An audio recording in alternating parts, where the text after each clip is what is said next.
तो सबसे पहले बात अवि मुक्तेश्वरानंद की। यौन शोषण मामले में अवि मुक्तेश्वरानंद की गिरफ्तारी पर फिलहाल रोक लग गई है। इलाहाबाद हाईकोर्ट ने उनकी अग्रिम जमानत याचिका पर फैसला सुरक्षित रख लिया है।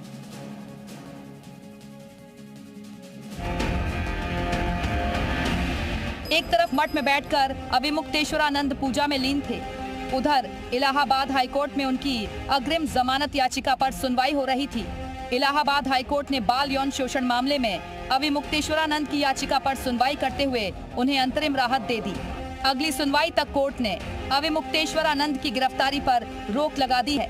इस पे दोनों पक्ष से बहुत ही जोरदार बहस हुई। उसमें सीधे सीधे सवाल ये था कि क्या इस एफआईआर में जो पॉक्सो एक्ट में हुई थी गिरफ्तारी किया जाना जरूरी है कि नहीं है। लेकिन कोर्ट ने इस बात को पाया कि जिस मेलाफाइड इंटेंशन से एफआईआर किया गया है, जो वर्जन आया है, कंट्राडिक्टरी वर्जन आया है, उसको देखते हुए हाईकोर्ट ने तत्काल गिरफ्तारी पर रोक लगा दी है। 24 जनवरी को आशुतोष ब्रह्मचारी ने अवि मुक्तेश्वरानंद पर यौन शोषण के आरोप लगाए। पुलिस कमिश्नर से मामले में शिकायत की। 2025 में महाकुंभ के दौरान यौन शोषण के आरोप लगाए। 8 फरवरी को पॉक्सो कोर्ट में याचिका दाखिल हुई। 13 फरवरी को 2 बच्चों को कोर्ट में पेश किया गया। 21 फरवरी को बच्चों के बयान दर्ज हुए। 21 फरवरी को पॉक्सो कोर्ट के आदेश पर झूंसी थाने में एफआईआर दर्ज की गई। एफआईआर में अवि मुक्तेश्वरानंद शिष्य मुकुंदानंद पर आरोप लगाए गए। 2 से 3 अज्ञात भी आरोपी बनाए गए। 24 फरवरी को हाईकोर्ट में अवि मुक्तेश्वरानंद की ओर से अग्रिम जमानत याचिका दायर की गई। 27 फरवरी को इलाहाबाद हाईकोर्ट ने गिरफ्तारी पर रोक लगाई। इलाहाबाद हाईकोर्ट से गिरफ्तारी पर रोक के बाद अब आगे क्या होगा, वो भी कोर्ट ने बता दिया। 13 मार्च को मामले में अगली सुनवाई होगी। अब 13 मार्च तक अवि मुक्तेश्वरानंद की गिरफ्तारी नहीं होगी। ट्रायल पूरा होने तक गिरफ्तारी पर रोक रहेगी। साथ ही पुलिस की जांच में अवि मुक्तेश्वरानंद को सहयोग करना होगा।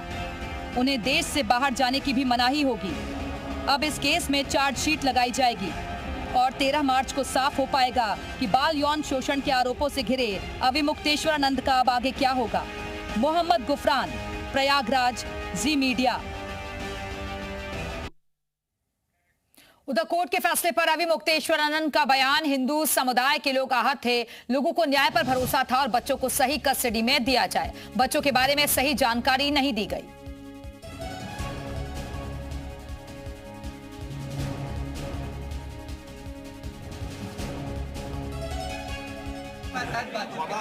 एक सवाल पूछना है, आज जो फैसला आया इसको ये जो है असत्य पर सत्य की विजय ही है। कभी भी असत्य जो है वो ज़्यादा दिन तक नहीं चलता है, थोड़े दिन तक ही आवरण करता है, उसके बाद उसको नष्ट होना पड़ता है। तो आज आपने देखा कि जब बातें समाज में चल रही थी, कुछ भी बोल रहा था कोई, जब न्यायालय में खड़े होकर न्यायाधीश के सामने बोलना पड़ा तो जो जो तथ्य सत्य थे वही बोल सके। ऐसा है कि अगर भरोसा ना होता तो हम बहिष्कार करते न्यायालय का, अपना पक्ष रखने के लिए क्यों जाते। भरोसा था तभी ना गए थे। अब जो आगे की कार्रवाई है उसमें आप सहयोग करेंगे? अभी तक भी कर ही रहे थे। अभी तक जब कर रहे थे तो आगे क्यों नहीं करेंगे? करेंगे।